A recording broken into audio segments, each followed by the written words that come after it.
Hello दोस्तों, आपका स्वागत है मेरे यूट्यूब चैनल आरजे ज्ञान क्लासेस में। तो ये है रेलवे सर्विस कंडक्ट रूल 1966, जो कि डिपार्टमेंटल एग्ज़ाम के व्यू से बहुत ही इम्पोर्टेंट है। जितने भी डिपार्टमेंटल एग्ज़ाम होते हैं लगभग सभी में यहाँ से क्वेश्चन आते हैं। ठीक है, तो आज हम देखेंगे इस नियम के बारे में, कहाँ क्या एग्ज़ाम के व्यू से क्या इम्पोर्टेंस है, ये नियम कहाँ से आया, कैसे बना, कितने इसमें नियम हैं, कौन कौन सा नियम क्या बोलता है, और इससे नियम से जो है कर्मचारी को क्या फ़ायदे हैं, सब कुछ हम लोग देखेंगे। तो चलिए शुरू करते हैं। इससे पहले यदि आप चैनल पर नए हैं तो चैनल को सब्सक्राइब कर लीजिए। वीडियो यदि पसंद आए तो वीडियो को लाइक ज़रूर कीजिएगा। चलिए शुरू करते हैं। रेलवे सर्विस कंडक्ट रूल 1966 यानी कि रेल सेवा आचरण नियम 1966। इसमें थ्योरी भी है, ऑब्जेक्टिव क्वेश्चन भी है, दोनों दिया गया है। जो भी यहाँ से ज्वाइन किए हुए हैं आरजे ज्ञान क्लासेस को, वो मैसेज करके ये पीडीएफ ले सकते हैं। साथ ही जिनका 1 साल, हमारे यहाँ कोर्स की वैलिडिटी 1 साल ही होती है, तो जिनका 1 साल कंप्लीट हो गया है रिन्यू कर लीजिएगा, तभी ये पीडीएफ मांगिएगा, बिना रिन्यू के नहीं मांगिएगा। रिन्यू फ्यू हाफ होता है, यदि 1 साल आपने पूरा कर लिया है तो हाफ पेमेंट करना है, आधा। और उसके बाद आपको फिर से जो नए ज्वाइनिंग के समय जितने मटेरियल दिए जाते हैं, ठीक है ना, टेस्ट और वॉल्यूम को छोड़कर वो सारे आपको दिए जाएंगे और सभी अपडेटेड मटेरियल आपको दिए जाएंगे। तो ले लीजिएगा, और जो नहीं जुड़े हुए हैं ज्वाइन कीजिएगा। सिंगल पीडीएफ नहीं मांगिएगा कि ये पीडीएफ हमको चाहिए, मैसेज ऐसा नहीं कीजिएगा, पहले ज्वाइन करना है। तो ये जो रेलवे सर्विस कंडक्ट रूल है, इसमें एग्ज़ाम के व्यू से इम्पोर्टेंस क्या है। जेई में इसमें क्वेश्चन आते हैं, जेई के एग्ज़ाम में जूनियर इंजीनियर के, या तो इंटरमीडिएट कोटा हो या रैंकर्स कोटा के जो एग्ज़ाम है उसमें भी आते हैं। AWM, AME, ADME के एग्ज़ाम में भी आते हैं। स्टाफ एंड वेलफेयर इंस्पेक्टर तो पर्सनल डिपार्टमेंट का ही ज़्यादा क्वेश्चन आने वाला एग्ज़ाम है, तो वहाँ भी आते हैं। APO के एग्ज़ाम में तो कूट बना के आपको पूछा जाएगा, ये चारों नियम दिया जाएगा, कहेगा इसमें से कुछ न कुछ गलत करके दिया जाएगा और कहेगा कि कौन सा सही है, 1 या 2, 2 या 3, 3 या 4। जूनियर क्लर्क, सीनियर क्लर्क के एग्ज़ाम में भी पूछे जाते हैं। तो ये जो नियम है, संविधान में आर्टिकल 309 जो है, जो कहता है कि केंद्र सरकार और राज्य सरकार के अंडर काम करने वाले जो सिविल सर्वेंट हैं, उसकी भर्ती और सेवा शर्तों का जो नियम है, उसके अनुसार ये वैधानिक मतलब सही माना गया है। Statutory with in the meaning of article 309 of the constitution, यानी कि संविधान के 309 आर्टिकल के अनुसार ये वैधानिक है। ठीक है। Making as a result of Santhanam committee का जो रिपोर्ट था 1962 टू 1964, ये 1962 में दिया गया था, इस पर रिसर्च करके बनाने के लिए रिपोर्ट, और 1964 में इन्होंने रिपोर्ट सबमिट किया। तो उनकी कमेटी सिफारिश के आधार पर इसको रिवाइज करके 1966 में फिर से बनाया गया। इससे पहले भी थे, वो भी कैसे थे वो भी हम आपको बताएंगे। तो अंतिम रूप से 1966 में ये बनकर तैयार हुआ, इसलिए इसका नाम पड़ गया railway service conduct rule 1966। Santhanam committee की रिपोर्ट के आधार पर बना। 1962 से 1964 तक इस कमेटी ने काम किया और अपना रिपोर्ट दिया। ठीक है। तो 309 जो आर्टिकल है, वो 309 आर्टिकल के अंतर्गत जो है डिसिप्लिन अपील रूल भी बनाया गया था। डिसिप्लिन अपील रूल भी 309 आर्टिकल के हिसाब से ही बनाया गया। जितने भी केंद्र सरकार के कर्मचारी हैं, सेंट्रल गवर्नमेंट के या स्टेट गवर्नमेंट के, यदि इस आर्टिकल में उनके लिए कोई प्रावधान है तो ठीक है, यदि नहीं है तो उन कार्यों पर जो नियम बनाने की शक्ति है वो स्टेट में गवर्नर यानी राज्यपाल को है और सेंट्रल में राष्ट्रपति को है। तो ठीक है, तो उसी के आधार पर 309 के अर्थ के आधार पर जो डिसिप्लिन अपील रूल है वो भी उसी के आधार पर बनाया गया था, railway service discipline appeal rule. और उसमें 311 आर्टिकल का भी इस्तेमाल किया जाता है। इसमें 2 तरह के, जो थोड़ा सा हम डिसिप्लिन अपील का जिक्र कर दिए हैं क्योंकि थोड़ा सा मैच कर गया, इसीलिए।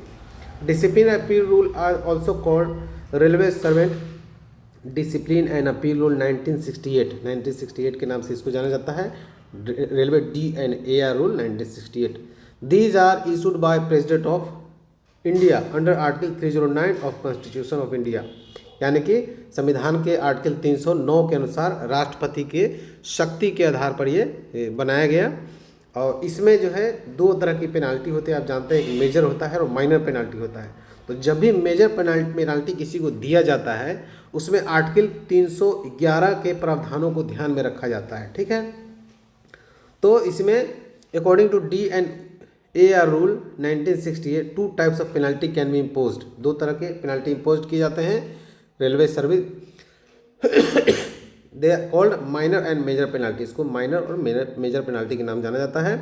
माइनर पेनल्टी तो आप दे सकते हैं, लेकिन मेजर पेनल्टी देने के लिए लिखा हुआ है कि during imposing of major penalty the procedure given in article 311 यानी कि 311 311 of the constitution of India is to be followed, इसको पालन करना है 311 का आर्टिकल का, यदि आप डिसिप्लिन अपील रूल के तहत किसी को बड़ी शास्ति या मेजर पेनाल्टी देते हैं तो।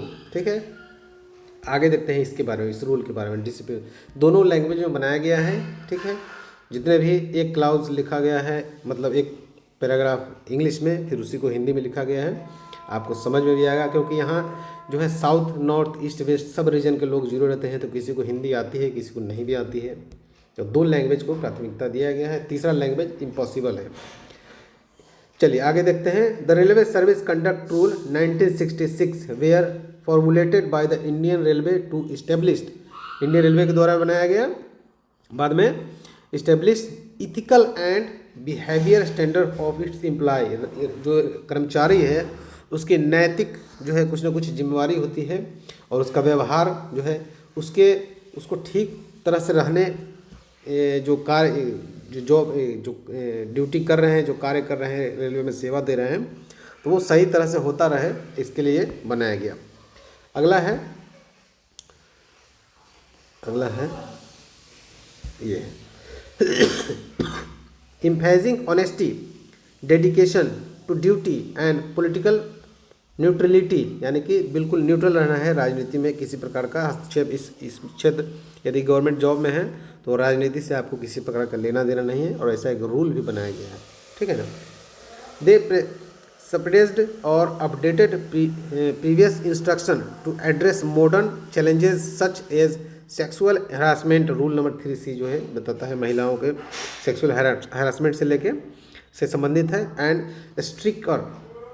Stricter property declaration, rule number 18 ensuring alignment with government policies and preventing misconduct, significant amendment that have been made over time such as the one of in 2013 concerned sexual harassment, वो जो नियम आया था वो 2013 में आया था। तो इसको हम लोग हिंदी में समझते हैं railway service conduct rule 1966 Indian railway ने अपने कर्मचारियों के लिए नैतिक और व्यवहारिक स्टैंडर्ड तय करने के लिए बनाए थे, जिसमें ईमानदारी, ड्यूटी के प्रति समर्पण और राजनीति में निष्पक्षता पर जोर दिया गया।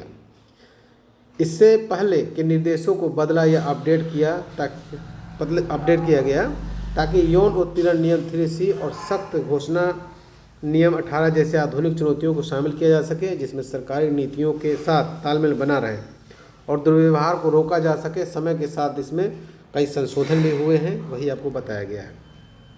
अब हम लोग हिस्ट्री देखेंगे, इसका रेलवे सर्विस कंडक्ट रूल का हिस्ट्री देखेंगे। History of railway service conduct rule 1966। Initially in 1869 1989 की शुरुआत में, ठीक ना, issued under regarding borrowing and lending by non gazetted employee, यानी कि जो नॉन गजटेड जो एम्प्लॉय थे उधार लेने और देने के संबंध में आदेश जारी किए गए थे। ठीक है, उधार लेने और देने के संबंध में आदेश जारी किए गए। फिर 1890 में these rule bar extended by gazetted officer, बाद में 1890 में इसको गजटेड ऑफिसर के लिए भी कर दिया गया। Following this rule were establish in 1876, ठीक है, उसके बाद 1876 में उपहार स्वीकार करने पर नियम बना दिया गया। Regarding the acceptance of gift and then 1881 यानी 1881 में rule were made concern the purchase and sale of houses and other valuable property. उसके बाद 1881 में घर, अन्य कीमती खरीद संपत्ति और बेचने का नियम बना दिया गया। ठीक है, तो ये इतिहास थे। फिर इतिहास में और तरह से क्या है, 81 तक हम लोग चल गए हैं, 81 तक। अगेन 85 यानी 1985 making of investment promoting and managing in private trade ETC। फिर 1885 में निवेश करना, प्राइवेट व्यापार को बढ़ावा देना और मैनेज करना वगैरह नियम इसमें बनाया गया। फिर उसके बाद 1925 में first government servant conduct rule आया। ठीक है, सरकारी कर्मचारी के लिए पहले आचरण नियम बना, ये उसका नाम था railway service conduct rule, railway servants conduct rule 1925 वाला का। फिर 1956 में separate conduct rule for railway servant, railway के लिए अलग से कंडक्ट रूल बनाया गया 1956 में। उसके बाद 1966 में हम लोग देखें क्या हुआ, as a result of Santhanam committee की रिपोर्ट आया conduct rule further amendment and revised in 1966। 1966 में संथानन कमेटी की रिपोर्ट आया, उसके परिणाम स्वरूप क्या हो 1966 में आचरण नियमों और संशोधन में बदलाव किए गए। ठीक है, तो इस तरह से यहाँ से ये रूल आया। अब इसमें 26 रूल हैं, 26। ठीक है, अभी और कुछ अपडेट होगा, 27वां 28वां आएगा तो आपको बताया जाएगा। 26 रूल अभी है। रूल नंबर 1 क्या कहता है, दीज रूल में called railway service conduct rule 1966, 21/3/1966। याद रखिएगा 21 मार्च 1966, ये डेट भी याद रखिएगा, इस डेट में इफेक्ट हुआ। यह जो है रूल नंबर 1 में कहता है कि इस नियम को रेलवे आचरण नियम 1966 कहा जाता है, 21/3/1966, यानी कि ये जो परफेक्ट डेट है कहा जा सकता है। तो रूल नंबर 1 जान गए। रूल नंबर 1 में जो उसका है नाम वही कहा गया। रूल नंबर 2 डेफिनेशन देता है, परिभाषा, कहता है कि गवर्नमेंट मीन्स क्या होता है, गवर्नमेंट बनता है in relation to gazetted non gazetted officer holding post in railway board, president, secretary, railway board, GM, head of the officers, यानी कि ये सब जो हैं गवर्नमेंट है। उसके बाद बी भी है, इसमें बी भी दिया गया है। रेलवे सर्वेंट मीन्स क्या होता है ये बताया गया है। Railway servant means railway servant as defined in rule number 103-43 of Indian railway establishment code. Indian railway establishment code का रूल नंबर 103 का 43 नंबर जो है वही जो उसका मीनिंग है वही उसमें बताया गया है कि रेलवे सर्वेंट होता क्या है। तो हम लोग वही देख लेते हैं कि IREC Indian railway establishment code rule number 103 का 43 है क्या। उसमें कहता है कि railway servant means a person who is member of service और hold a post under the administrative control of Indian railway board, यानी कि जो रेलवे बोर्ड या रेलवे के अंतर्गत किसी पोस्ट को होल्ड करते हैं, किसी पोस्ट पर हैं और तो वही माना जाएगा कि वो रेलवे के सर्वेंट्स हैं, कर्मचारी हैं। And include A post of railway board, यदि रेलवे बोर्ड में किसी प्रकार का पोस्ट है तो भी उनको यही माना जाएगा कि वो रेलवे में हैं, मतलब वो रेलवे सर्वेंट्स हैं। रेलवे सर्वेंट्स का मतलब ये हो गया। A person lent from service और post which is not under the administrative control of the railway board too, मतलब ऐसे व्यक्ति जिन्हें किसी सर्विस या पद से रेलवे के प्रशासनिक नियंत्रण में नहीं है, किसी ऐसी सर्विस या पद पर भेजा गया है जो प्रशासनिक नियंत्रण में है, वे इस परिभाषा के दायरे में नहीं आते हैं। ठीक है ना। A railway service post which under such administrative control do not come within a scope of this definition, मतलब किसी सर्विस पद पर नहीं है लेकिन और रेलवे बोर्ड के नियंत्रण में भी नहीं है, लेकिन किसी ऐसे पद के लिए भेजा गया है जो तो ये जो है उस मतलब कि सर्वेंट्स के अंडर में नहीं आएंगे, ये आपको बताया गया है नियम में। उसके बाद है member of family. Member of family क्या होता है, फैमिली मेंबर इंक्लूड, परिवार के सदस्य में कौन कौन शामिल हैं। पहला है द वाइफ और हस्बैंड, वाइफ और हस्बैंड जो है परिवार के सदस्य माना जाएंगे of railway employees as the case में बी वेदर और not residing with the railway employee but excluding a wife और husband who has been separated from the railway employee by decree और ऑर्डर ऑफ कंपिटेंट कोर्ट। इसका मतलब ये होगा कि railway कर्मचारी की पत्नी, जैसा भी मामला हो, चाहे वो रेलवे कर्मचारी के साथ रहता हो या नहीं रहता हो, लेकिन इसमें ऐसी पति पत्नी शामिल नहीं है जो किसी सक्षम अदालत के फैसले के या आदेश से रेलवे कर्मचारी से अलग हो गया हो। मतलब यदि किसी प्रकार के कोर्ट आदेश से अलग हो गए हैं उसको छोड़कर बाकी पति पत्नी कहीं भी रहते हो तो उनको फैमिली मेम्बर माना जाएगा। यदि पति जॉब में है तो पत्नी को माना जाएगा, यदि पत्नी जॉब में है तो पति को फैमिली मेम्बर माना जाएगा। दूसरा नियम क्या कहता है, द सन और डॉटर और स्टेप सन, यानी कि पुत्र या पुत्री या स्टेप सन यानी सौतेला बेटा और स्टेप डॉटर यानी सौतेली बेटी of the railway employee who is wholly dependent on him, यदि पूरी तरह से उस पर निर्भर है, बट एक्सक्लूडिंग, पूरी तरह से निर्भर है तो माना जाएगा एक फैमिली मेम्बर, लेकिन उसमें भी है but excluding one who is no longer dependent on the railway employee in any way और whose custody has been taken away from the railway employee under a law.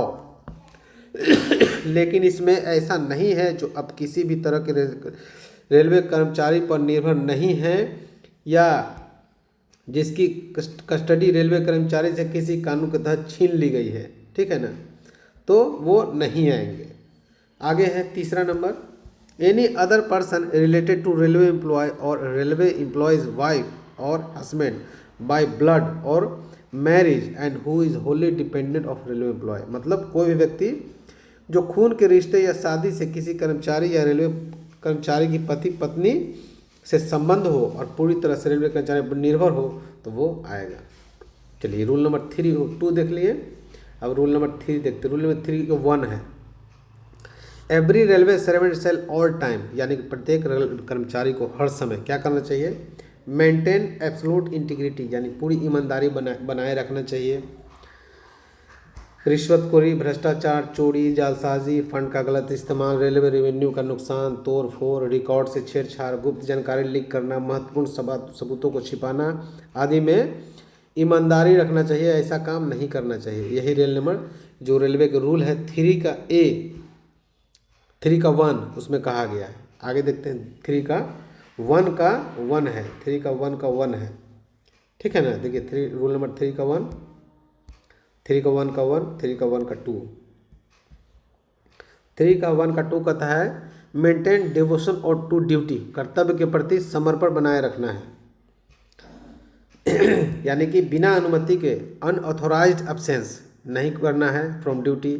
Delaying the work और फ्लिमसी ground, मतलब duty से भागना नहीं है, छोटे छोटे कारणों में देरी करना, ड्यूटी में लापरवाही करना, किसी भी अनुपस्थिति सूचना ड्यूटी के 48 घंटे के भीतर कंट्रोलिंग ऑफिसर को देनी होगी।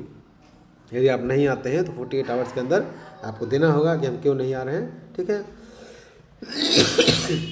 चलिए रूल नंबर 3 का 1 का 3, do nothing which is upcoming of railway servants, ऐसा कुछ भी न करें जो रेलवे कर्मचारी के लिए अशोभनीय हो। रूल नंबर 3 का 1 का 4, commit himself to and uphold the supremacy of the constitution and democratic value, यानी संविधान के लोकतांत्रिक मूल्यों की सर्वोच्चता को बनाए रखें और साथ ही उसका पालन भी करें। चलिए रूल नंबर 3 का 1 का 5, defend the uphold the sovereignty and integrity of India, यानी कि भारत की संप्रभुता और अखंडता को बनाए रखना है, ठीक है। द सिक्योरिटी ऑफ स्टेट, राज्य की सुरक्षा, पब्लिक ऑर्डर, ठीक है ना, डिसेंसी एंड मोरलिटी, यानी कि नैतिकता की रक्षा करें और उसको बनाए भी रखना है। रूल नंबर 3 का 1 का 6 देखिए 6 number, maintain high ethical standard and honesty, यानी कि उच्च नैतिक मानक और ईमानदारी बनाए रखना है। रूल नंबर 3 का 1 का 7, मेंटेन पॉलिटिकल न्यूट्रलिटी, राजनीतिक तटस्थता बनाए रखना है, दूर रहना है पॉलिटिकल से। उसके बाद promote the principle of merit, fairness, impartiality in the discharge of duties, यानी कर्तव्य के प्रति निर्वहन में योग्यता, निष्पक्षता, है ना, निष्पक्षता के सिद्धांतों को बढ़ावा भी देना है। उसके बाद रूल नंबर 3 का 1 का 9, मेंटेन अकाउंटेबिलिटी एंड ट्रांसपेरेंसी, जवाबदेही और पारदर्शिता बनाए रखना है। उसके बाद 10वां कहता है maintain responsiveness to the public, particularly to the worker section, यानी कि जनता के प्रति विशेष रूप से कमज़ोर जो वर्ग के लोग हैं उनके प्रति जवाबदेही बना के रखना है। उसके बाद 11वां बोलता है maintain courtesy and good behaviour with the public, यानी कि मेंटेन कर्टसी, ये जनता के साथ शिष्टाचार अच्छा व्यवहार बनाए रखना है। उसके बाद रूल नंबर 3 का 1 का 12वां take decision Sole in public, यानी कि निर्णय पूरी तरह से जनहित में लेना है। Interest and use the cause of to use public, यानी कि सार्वजनिक संसाधनों का कुशलता पूर्वक, रिसोर्सेज इफिशियंसी एंड अकॉर्डिंगली, यानी कि जो प्रभावी ढंग से किफ़ायती तरीके के उपयोग करें या करवाएं। मतलब सार्वजनिक संसाधनों का जो है, जो आपके संसाधन है, जो ड्यूटी के दौरान जो आपको किसी भी चीज़ की जिम्मेवारी या कोई सामान दिया जाता है यूज़ करने के लिए, तो सही ढंग से किफ़ायती तरीके से उसका इस्तेमाल करें और करवाएं। उसके बाद रूल नंबर 3 का 1 का 13वां डिक्लेयर एनी प्राइवेट इंटरेस्ट, अपनी सार्वजनिक कर्तव्यों से संबंधित किसी भी हित की घोषणा करें और किसी भी टकराव को इस तरह से हल करने के लिए कदम उठाएं कि जनहित में उसकी रक्षा हो सके। उसके बाद 14 नंबर 3 का 1 का 14 number not place himself under any financial और other obligation to any individual और organisation which may influence with the performance of his official duty, यानी कि किसी संगठन या किसी व्यक्ति या संगठन के प्रति किसी भी वित्तीय या अन्य दायित्वों के तहत खुद को न रखें, उसके आधिकारिक कर्तव्यों के प्रदर्शन में उसे प्रभावित कर सकता है। उसके बाद है 15वां नोट मिसयूज हिज पोजीशन, यानी रेलवे कर्मचारी के रूप में अपनी स्थिति का दुरुपयोग न करें।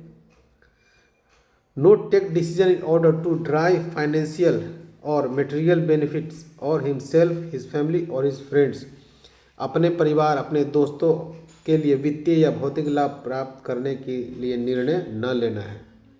उसके बाद रूल नंबर 3 का 1 का 16वां make choice take decision and make recommendation on merit alone, चुनाव निर्णय और सिफारिशें केवल योग्यता के आधार पर करें।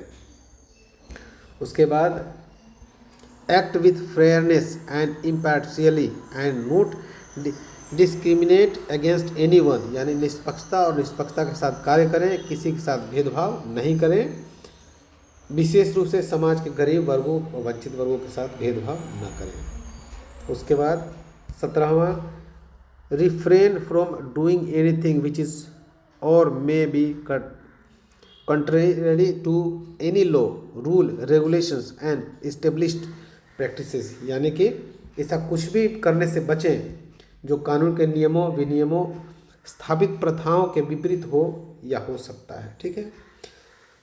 उसके बाद अपने कर्तव्यों के निर्वहन में सुरक्षा बनाए रखना है, यानी कि maintain discipline in the discharge of his duty. उसके बाद है अपने आधिकारिक कर्तव्यों के पालन में गोपनीयता बनाए रखना है। ठीक है ना। उसके बाद अपनी क्षमताओं के अनुसार, है ना, performance discharge duty with highest degree, व्यावसायिक और समर्पण के साथ कर्तव्यों का पालन निर्वहन करना है। चलिए रूल नंबर 3 का 1 था, रूल नंबर 3 का 2 देखिए। Every railway servant shall all time, क्या प्रत्येक कर्मचारी हर समय क्या करेगा? Every railway servant holding a supervisory post shall take all possible step to ensure the integrity and devotion to duty, यानी सुपरवाइजरी पद पर तैनात यदि हैं तो हर रेलवे कर्मचारी यह पक्का करने के लिए कि सभी जरूरी कदम उठाएगा कि उसके कंट्रोल और अधिकार में काम करने वाले सभी कर्मचारी में ईमानदारी और काम के प्रति लगन हो। ठीक है ना। इस क्षेत्र में भी सुपरवाइजर काम करेगा, क्योंकि अच्छे से काम यदि करेंगे टेक्नीशियन लोग, हेल्पर्स लोग, एमसीएम लोग, जेई लोग, ठीक है, तो रेल का अच्छा भला होगा और ईमानदारी लगन से काम करेंगे, वही आपको बताया गया है। उसके बाद दूसरा है no railway servant shall in the performance of his official duties, ये सुपरवाइजर के लिए था। ठीक है ना। सुपरवाइजर को ये करना है और अपने जो कर्मचारी जो काम कर रहे हैं उनको इस तरह से व्यवहार करना है कि उनके पास जो है ईमानदारी और लगन हो। अगला है दूसरा no railway servant shall in the performance of his official duty और in the exercise of powers conferred on him act otherwise than in his best judgment except with when he is acting under the direction of his official superior. यानी कि कोई भी railway कर्मचारी जो है अपनी कर्तव्यों का पालन करते समय या उसे दी गई शक्तियों का इस्तेमाल करते समय अपने सबसे अच्छे फैसले के अलावा और काम नहीं करेगा, सिवाय तब जब वह अपने सीनियर अधिकारी के निर्देश पर काम कर रहा हो। यानी कि अपने अच्छे फैसले, यानी कि बिल्कुल एकदम अंतरात्मा की आवाज़ सुनना है। The direction of the official superior shall ordinarily be writing, यानी सीनियर अधिकारी का निर्देश आमतौर पर लिखित में होगा, और जहां मौखिक निर्देश देना जरूरी हो जाए तो सीनियर अधिकारी तुरंत बाद में उसे लिखित में कंफर्म करेगा। ठीक है। रूल नंबर 3 का ए, प्रत्येक रेल कर्मचारी हर समय क्या करेगा? प्रॉम्प्टनेस एंड कर्टसी, यानी तत्परता और शिष्टाचार। No railway servant shall in his performance of his official duties act as discourteous manner of wilfully cause delay in disposal of work, यानी कि कोई भी रेलवे कर्मचारी अपने सरकारी कर्तव्यों का पालन करते समय असभ्य तरीके से काम नहीं करेगा, जानबूझकर काम निपटाने में देरी नहीं करेगा। रूल नंबर 3 का ए।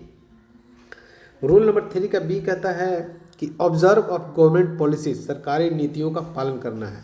यानी early every railway servant shall all time act in according with the government policies regarding age और marriage, prevention of environment, protection of wildlife, cultural heritage and crime against women.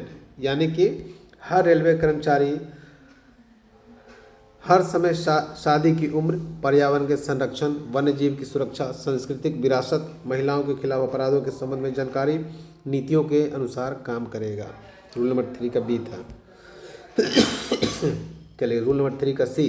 ठंड का मौसम चल रहा है, आप लोग भी बच के रहिएगा।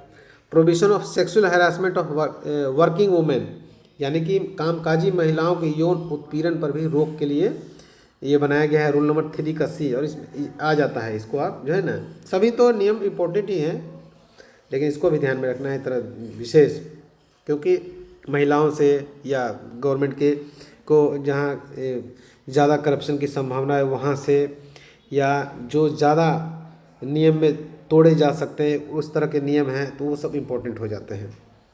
Provision of sexual harassment of working women, कामकाजी महिलाओं के यौन उत्पीड़न पर रोक के लिए नियम 3 का सी बनाया गया है। और भी बहुत से चीज़ लिखे हुए हैं। सेक्सुअल हैरासमेंट में क्या क्या आ सकता है वो देखिए।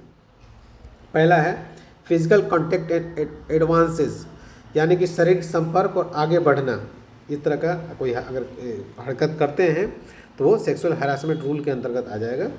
दूसरा है a demand of request for sexual favours, यानी यौन संबंध बनाने की मांग या अनुरोध, यदि कोई कर्मचारी इस तरह की हरकत करता है तो वो सेक्सुअल हैरासमेंट के अंतर्गत आ जाएगा।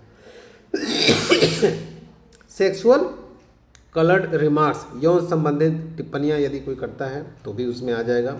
शोइंग एनी पोर्नोग्राफी, कोई भी पोर्नोग्राफी एक तरह के पिक्चर्स होते हैं, वीडियोस होते हैं, जिसमें जो है यौन संबंधी जो वीडियोस है वो सब दिखाया। आप तो आज के ज़माने में सबको मालूम होगा, हर किसी के हाथ में मोबाइल है, तो अब तो इसको समझाने की ज़रूरत नहीं है। तो वो दिखाना, ये तरह का यदि दिखाने की कोशिश करते हैं तो भी उस एक्ट के अंतर्गत आ जाएगा, सेक्सुअल हैरासमेंट के तहत। अगला है any other unwelcome physical, verbal और non verbal contact of sexual nature, यानी कि यौन प्रकृति का कोई भी अवांछनीय शारीरिक, मौखिक या गैर मौखिक व्यवहार जो होगा वो इसमें आ जाएगा। अब चलिए रूल नंबर 4 देखते हैं। Employees of near relatives of railway servants in company और फर्म इंजॉइंग गवर्नमेंट पेट्रोनेज, यानी कि सरकारी संरक्षण का लाभ उठाने वाली कंपनी या फर्म में रेलवे कर्मचारी के करीबी रिश्तेदारों को रोजगार देना, ऐसा नहीं करना है। जैसे सरकारी संरक्षण का no railway servant shall use his position or influence मतलब होता है प्रभाव, influence directly or indirectly to secure employment for any member of his family in company and firm, यानी कि कोई भी रेलवे कर्मचारी अपने पद का प्रभाव का सीधे या परोक्ष, प्रत्यक्ष या परोक्ष या सीधे या परोक्ष रूप से अपनी परिवार के किसी सदस्य को किसी कंपनी या फर्म में नौकरी देने के लिए दावा नहीं करेगा। उसके बाद रूल नंबर 5 है टेकिंग पार्ट इन पॉलिटिकल यानी पॉलिटिक्स एंड इलेक्शन। ये रूल नंबर 5 है, बहुत इंपॉर्टेंट है, इलेक्शन से संबंधित है। तो राजनीति में भाग लेना, ये जो यही है।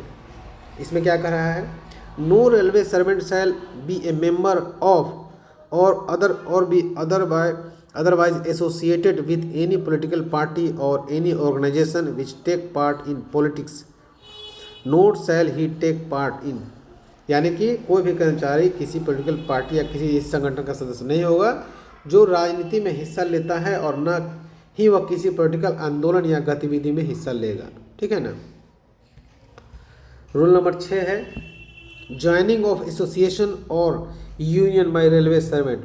रेलवे में जो यूनियन होते हैं, तो नो रेलवे शैल ज्वाइन और continue to be a member of association और यूनियन दैट ऑब्जेक्ट और activities of which is a prejudicial to the interest of sovereignty and integrity of Indian public order और morality. यानी कि कोई भी railway कर्मचारी ऐसे एसोसिएशन या यूनियन में शामिल नहीं होगा जो उसका सदस्य नहीं बनेगा जिसका उद्देश्य यह है भारत की संप्रभुता, अखंडता या सार्वजनिक व्यवस्था या नैतिक हितों के लिए हानिकारक हो, ऐसा नहीं होगा। रूल नंबर 7 डेमोन्स्ट्रेशन यानी प्रदर्शन। रेलवे में प्रदर्शन भी होते हैं। तो no railway servant shall engage himself और पार्टिसिपेटेड इन एनी डेमोन्स्ट्रेशन यानी प्रदर्शन which is prejudicial to the interest of sovereignty and integrity. वही वाला है कि किसी भी रेलवे कर्मचारी ऐसे प्रदर्शन में शामिल नहीं होगा इसका या हिस्सा नहीं लेगा जो भारत की संप्रभुता और अखंडता के हितों के लिए हानिकारक हो। ठीक है। आगे है इसमें which are orderly and peacefully and held outside officer premises. यानी कि ऐसे प्रदर्शन मीटिंग और जुली जो व्यवस्थित और शांतिपूर्ण हो, ऑफिस परिसर के बाहर और काम के घंटों के बाहर आयोजित किए जाते हैं, उसमें दखल नहीं दिया जाना चाहिए। ठीक है। आगे देखते हैं rule number 8 connecting with press or other media. Press और मीडिया से संपर्क। No railway servant shall except with previous sanction of government. यानी कि कोई भी रेलवे कर्मचारी सरकार की पहले से मंजूरी के बिना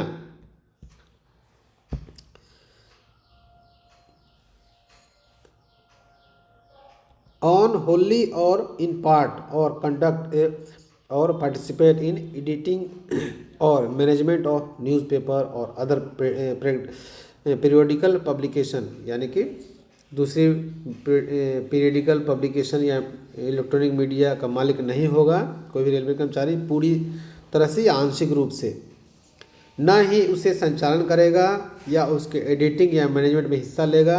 कोई भी रेलवे कर्मचारी जो किताब पब्लिश करता है या पब्लिक मीडिया में हिस्सा लेता है, उसे हर समय यह साफ करना होगा कि उसके द्वारा व्यक्त किए गए विचार उसके अपने हैं, न कि सरकार के। यदि किसी प्रकार का विचार यदि व्यक्त करते हैं मीडिया में, तो उसको बोलना होगा कि ये सरकार का मत नहीं है, मेरा है। ठीक है। आगे है rule number 9 criticism of government. सरकार की आलोचना नहीं करना है। ठीक है ना। No railway servant shall in any radio broadcast telecast through the electronic media और in document publication in his own name. यानी कोई भी रेलवे कर्मचारी किसी रेडियो ब्रॉडकास्ट, किसी इलेक्ट्रॉनिक मीडिया या टेलीकास्ट या अपने नाम से पब्लिकेशन किसी भी डॉक्यूमेंट में ऐसा बयान नहीं देगा जिसका असर केंद्र सरकार या राज्य सरकार किसी मौजूदा या हाल की पॉलिसी या कार्रवाई की आलोचना जैसे हो। ठीक है ना। बशर्ते इस नियम में कोई भी बात किसी भी रेल कर्मचारी द्वारा अपनी ऑफिशियल हैसियत से या उसे सौंपे गए कामों को ठीक करते हुए किए गए बयानों पर विचार लागू नहीं होगा। ठीक है। आगे है rule number 10 evidence before committee or any other authority. यानी कोई भी no railway servant shall except with his previous sanction of government. यानी कि सरकार की पूर्व अनुमति के बिना give evidence or in connection with any inquiry conduct any person committee or authority. यानी किसी भी व्यक्ति, समिति, अथॉरिटी द्वारा की गई किसी भी जांच के संबंध में गवाही नहीं देना है बिना सरकार की पूर्व मंजूरी के। अगला है nothing is his rule shall apply to. इस नियम में कुछ लोगों पर लागू नहीं होगा। वो कौन कौन से हैं? सरकार, संसद या विधानमंडल द्वारा नियुक्त किसी अथॉरिटी के सामने किसी भी जांच में दी गई गवाही। ठीक है, इसकी पर लागू नहीं होगा। दूसरा है किसी भी न्यायिक जांच में दी गई गवाही। तीसरा है सरकार के अधीन अथॉरिटी द्वारा आदेश की गई किसी भी विभागीय जांच में दी गई गवाही पर। Rule number 11, unauthorised communication of information. ठीक है, जानकारी का अनाधिकृत संचार। No railway servant except with his previous sanction of government. सरकार की पूर्व अनुमति के बिना अनधिकृत रूप से किसी भी जानकारी को अनाधिकृत रूप से नहीं देगा। ठीक है, किसी है ना तो सरकार के पूर्व अनुमति के बिना कोई भी रेलवे कर्मचारी आधिकारिक जानकारी को अनाधिकृत रूप से गवाही में यानी जानकारी मतलब साझा नहीं करेगा। रूल नंबर 12 है subscription. No railway servant shall except with his previous sanction of government ask for or accept constitution to the otherwise associated himself with the raising of any funds।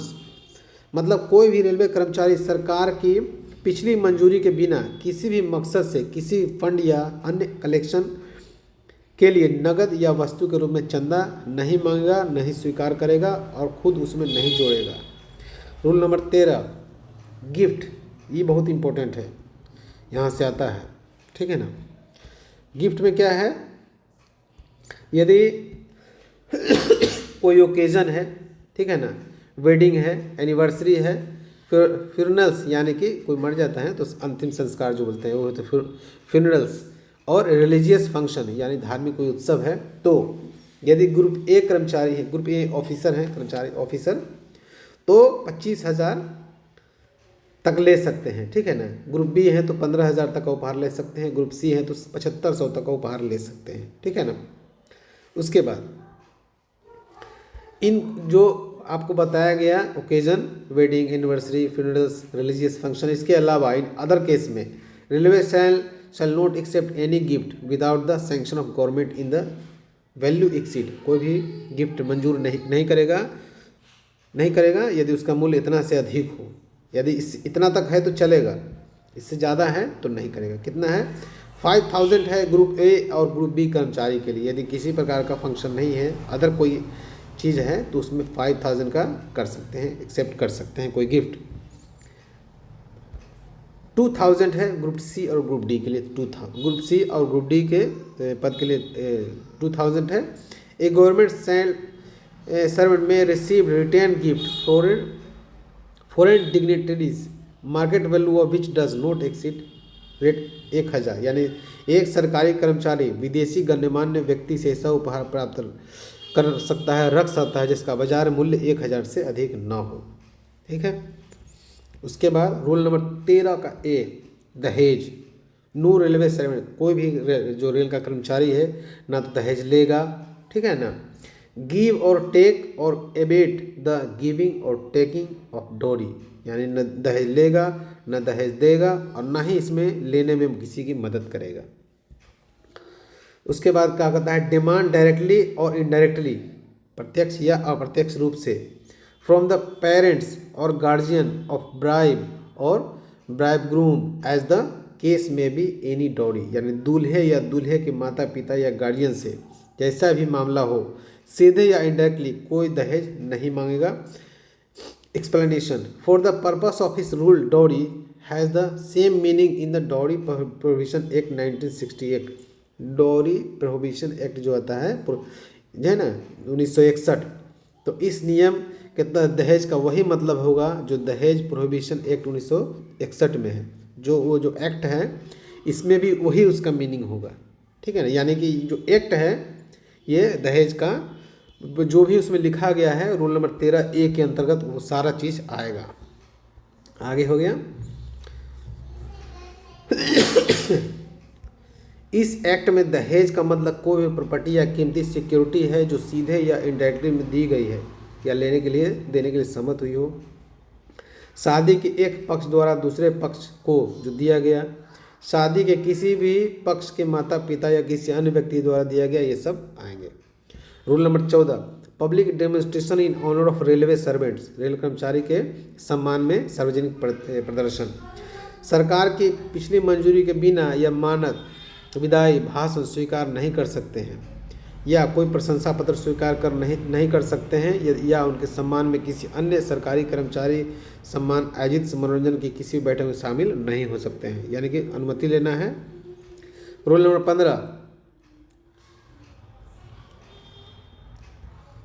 15 है no railway servant shall except with previous sanction of government. सरकार की पूर्व मंजूरी के बिना क्या नहीं करना है, engage directly or indirectly in any trade और बिजनेस, यानी सीधे किसी ट्रेड या बिजनेस में शामिल नहीं होना है। ठीक है। उसके बाद देखिए, हम भी आप लोगों को टीचिंग करते हैं और डिपार्टमेंटल पढ़ाते हैं, तो इसमें पूरी तरह हम तो वीडियोस बनाते हैं और जो हमारे टाइपिस्ट हैं वो लोग टाइप करते हैं, तो आपसे थोड़े पैसे लिया जाता है। ज्वाइनिंग के समय 3000 मात्र लिया जाता है, 1 साल कोर्स का वैलिडिटी भी होता है, तो और टेस्ट फी मात्र 250 ही लिया जाता है। तो ये सब टाइपिस्ट में चला जाता है, ये कोई बिजनेस मेरा नहीं है। ठीक है, ऐसा नहीं सोचिएगा कि आप भी तो बिजनेस कर रहे हैं, ऐसा नहीं है। और यूट्यूब चैनल जो भी है किसी और के नाम पर है, जानबूझ के रखा गया है कि बाद में किसी प्रकार की बात आती है, तो इसमें मेरा कोई रोल ही नहीं है। हम ये है कि मेरे पास जानकारी है तो हम जानकारी साझा करते हैं। आप लोग डिपार्टमेंटल एग्ज़ाम की तैयारी करते हैं, ज़बरदस्त रिजल्ट भी लाते हैं। यहाँ से 10 सीट का अगर वैकेंसी होता है तो 7-8 तो हो ही जाता है यहाँ से रिजल्ट, तो थोड़ा अच्छा लगता है हमको। या आपकी वजह से रिजल्ट हो गया, ये सब मैसेज आता है तो थोड़ा अच्छा लगता है।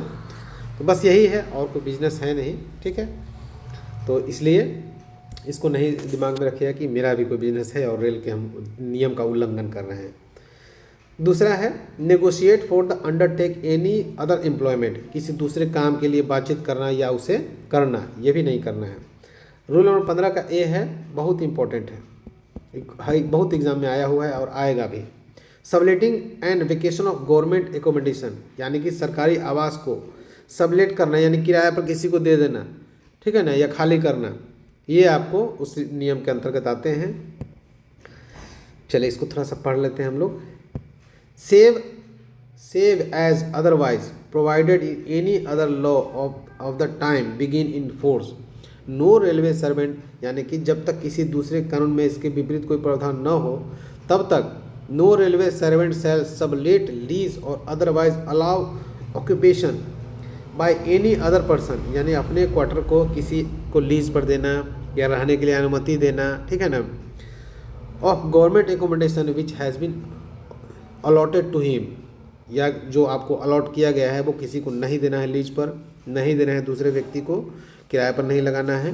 तो ये है 16 नंबर रूल है इन्वेस्टमेंट लेंडिंग एंड बोरोइंग, यानी निवेश उधार और लेना, यानी कि कोई भी रेलवे कर्मचारी no railway servant shall speculate in any stock share other investment, ठीक है, कोई भी रेलवे कर्मचारी किसी स्टॉक शेयर या अन्य निवेश में सट्टा नहीं लगाएगा, बशर्ते इस नियम में उपनियम में कुछ भी स्टॉक ब्रोकर या अन्य अधिकृत और लाइसेंस प्राप्त व्यक्तियों के माध्यम से कभी कभी के निवेश पर लागू नहीं होगा।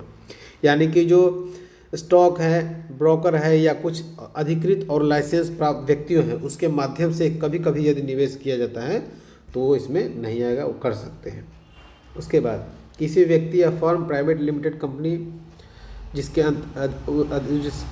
उसके अधिकांश संबंध होने की संभावना है, प्रिंसिपल या एजेंट के तौर पर उधार पैसा लेना देना जमा करना, किसी प्रकार के ऐसे व्यक्ति या फर्म या प्राइवेट लिमिटेड कंपनी के प्रति खुद को आर्थिक रूप से बाध्य करना, ये भी इसमें आता है। ब्याज पर किसी को पैसा उधार देना, ये भी नहीं कर सकते हैं। उसके बाद सरकार की पूर्व मंजूरी के बिना किसी भी लेन देन जो है होता है तो ये उसमें लागू होगा। Rule number 17 insolvency and habitual indebtedness, यानी कि दिवालियापन और लगातार कर्जदार होना, ये भी नहीं होना है। इस तरह से व्यवहार करना है, रहन सहन इस तरह रखना है कि कर्ज में डूब नहीं जाएं, ऐसा व्यवहार करना है, यही इसमें कहा गया है।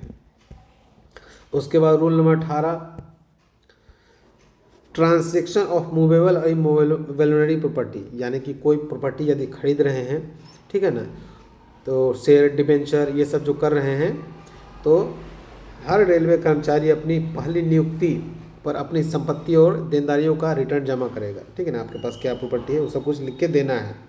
सरकार द्वारा तय किए गए फॉर्म में होगा। चल अचल संपत्ति, डिबेंचर, बैंक और जमा सभी नकदी, उसके विरासत में जो भी मिली है, स्वामित्व या उसके द्वारा हासिल की गई या उसके पास मौजूद अन्य चल संपत्ति की पूरी जानकारी दे देना है। शेयर, सिक्योरिटी, डिबेंचर आदि की बिक्री और खरीद को चल संपत्ति के लेन देन के रूप में माना जाएगा। उसके बाद यदि कोई रेलवे कर्मचारी अपने बेसिक का 6 गुना, जो उनके बेसिक है, पहले था 3 गुना था, पहले 2 गुना था, शायद 2 गुना पहले था, हाँ 2 गुना, अब 6 गुना। यदि बेसिक मान ली किसी कर्मचारी का बेसिक है 50,000 तो उसका 6 गुना हो गया, 50 गुने 6 करेंगे 3 लाख हो जाएगा। ठीक है, 3 लाख तक की प्रॉपर्टी यदि आप लेते हैं तो कोई बात नहीं है, लेकिन उससे बेसिक के 3 लाख से ज़्यादा का लेते हैं, यानी बेसिक के 6 गुने से ज़्यादा की प्रॉपर्टी लेते हैं तो आपको 1 महीना के अंदर इसकी सूचना रेलवे को देनी है। ये रूल नंबर 18 था। चलिए रूल नंबर 19 देखते हैं। Rule number 19, vindication of act and characters of railway servant, या रेलवे कर्मचारी के कामों और चरित्र का बचाव। कोई भी रेलवे कर्मचारी आमतौर पर किसी भी आधिकारिक काम के बचाव के लिए किसी कोर्ट या प्रेस का सहारा नहीं लेगा। Rule number 20, convincing of non official और अदर इन्फ्लुएंस, यानी किसी अन्य का प्रभाव, यानी मान लीजिए किसी को पैरवी लगाते हैं ना, वही होता है, कोई नेता से फ़ोन करवाते हैं, वही होता है। किसी भी रेलवे कर्मचारी सरकारी नौकरी से जुड़े मामले में अपने हितों को आगे बढ़ाने के लिए किसी भी सीनियर अथॉरिटी पर कोई राजनीतिक या अन्य प्रभाव नहीं डालेगा या डालने की कोशिश नहीं करेगा। Rule number 21, restriction regarding marriage, no railway servant shall enter into a contract a marriage with the person of having a spouse living and. कोई भी रेलवे कर्मचारी ऐसे व्यक्ति से शादी नहीं करेगा या शादी का कॉन्ट्रैक्ट नहीं करेगा जिसकी जीवन साथी जीवित हो। ठीक है ना, यानी किसी मैरिड वुमेन से कोई मैन शादी करता है तो उसका हस्बैंड जीवित नहीं होना चाहिए।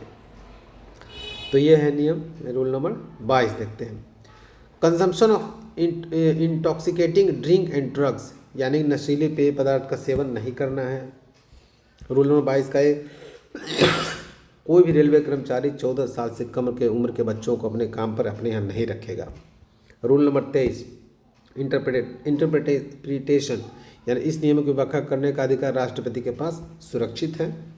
उसके बाद rule number 24, delegation of power, शक्तियों का हस्तांतरण। सरकार या सामान्य विशेष आदेश द्वारा यह निर्देश दे सकती है कि इन नियमों के तहत उसके द्वारा प्रयोग किए जाने वाले कोई भी शक्ति यदि कोई हो तो आदेश में निर्दिष्ट शक्ति शर्तों के अधीन उस अधिकारी या प्राधिकरण द्वारा भी प्रयोग की जा सकती है जो आदेश में निर्दिष्ट किया गया हो।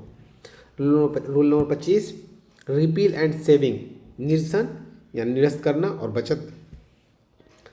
Indian railway establishment code volume 1 के अपेंडिक्स 8 में दिए गए रेलवे सर्विस कंडक्ट रूल 1966 उन कामों को छोड़कर जो किए गए हैं या नहीं किए गए हैं अब लागू नहीं रहेंगे।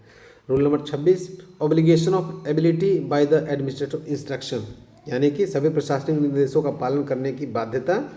अब ये जो कुछ ऑब्जेक्टिव क्वेश्चन आ गए हैं तो वीडियो भी बहुत 48 मंथ का हो गया है, चलिए थोड़ा देख लेते हैं। बहुत सारे ऑब्जेक्टिव क्वेश्चन हैं, अभी इसमें बहुत सारा ऐड भी करना है, करेंगे। What is the mention under rule number 3A2। 3A में हमने बताया था 3A का 1, 3A का 2, उसमें क्या कहता है, मेंटेन डिविजन ऑफ ड्यूटी बोल रहा था 3A का 2 में। उसके बाद इस तरह से क्वेश्चन बनते हैं। The railway service conduct rule 1966 are mention in which of these, यानी रेलवे सेवा आचरण नियम 1966 का उल्लेख किसमें किया गया है, Indian railway establishment code volume 1। उसके बाद which rule of railway service conduct rule 1966 deals with transaction or movable property, rule number 18 में बताया गया था। Railway which rule of railway service conduct rule 1966 is related to acceptance of gift by railway servant, gift के लिए rule number 13 था। ठीक ना, इस तरह से आपके ऑब्जेक्टिव क्वेश्चन भी हैं। ठीक है, तो वीडियो आपको पसंद आया होगा, वीडियो को लाइक ज़रूर कीजिएगा। जो नए लोग यदि हमसे ज्वाइन करना चाहते हैं तो बहुत आसान है, व्हाट्सअप नंबर यहाँ लिखा हुआ है मैसेज करना है। यदि आप जेई की तैयारी करते हैं तो आपको 3000 ज्वाइनिंग फ़ी लिया जाता है, बहुत कम फ़ी लिया जाता है। 1 साल कोर्स का वैलिडिटी होता है, 1 साल के बाद 1500, और 1 साल तक आपको समझिए एग्ज़ाम नहीं हुआ, वैकेंसी नहीं आई, या एग्ज़ाम हुआ और आप सफल नहीं, हालांकि ऐसा होता नहीं है, तो अब अगले 1 साल के लिए जब 1 साल पूरा हो जाएगा तो आधा फ़ी यदि आप पेमेंट करेंगे तो फिर से आपको मटेरियल दिया जाएगा। उस समय जो ज्वाइनिंग के समय जो दिया जाता था वही मटेरियल आपको फिर से दिया जाएगा, क्योंकि अब रेलवे में अपडेट होता रहता है, अपडेशन चलता रहता है, तो बहुत सारे मटेरियल के क्वेश्चन गलत भी हो जाते हैं, तो यहाँ अपडेट भी चलता रहता है और आप लोगों को अपडेट भी किया भी जाता है, तो वो दिए जाएंगे फिर से। टेस्ट का फ़ी अलग से लगता है, टेस्ट इसमें शामिल नहीं है, न 3000 में न 1500 में। टेस्ट का फ़ी 250 रुपये महीना होता है। ऑनलाइन टेस्ट 250 रुपये पर मंथ ऑनलाइन टेस्ट होता है, फ्राइडे और संडे। जेई वेलफेयर, जेई के लिए, AWAME के लिए वेलफेयर इंस्पेक्टर का एवरी संडे होता है, ठीक है। तो वेलफेयर में वही रूल है 3000। उसमें आपको टोटल मटेरियल 3000 में 20 सेट मॉडल सेट पेपर, अलग से एक व्हाट्सअप नंबर प्रॉब्लम सोल्यूशन के लिए, रिकॉर्डेड क्लास का वीडियो लिंक, और आपको यहाँ से रोल नंबर टेस्ट के लिए आप 1 साल तक यहाँ टेस्ट दे सकते हैं। आपकी सारी समस्याओं जो पूछे जाने को वाले क्वेश्चन है उसका उत्तर मिलेगा और सब कुछ मिलेगा। तो ज्वाइन कीजिए और बने रहिए हमारे साथ। अब हम लोग मिलेंगे किसी न किसी वीडियो में, तब तक के लिए धन्यवाद, जय हिंद। चैनल को सब्सक्राइब यदि आप तक अभी ने नहीं किया है तो कर लीजिएगा, वीडियो लाइक कर दीजिएगा। चलिए धन्यवाद।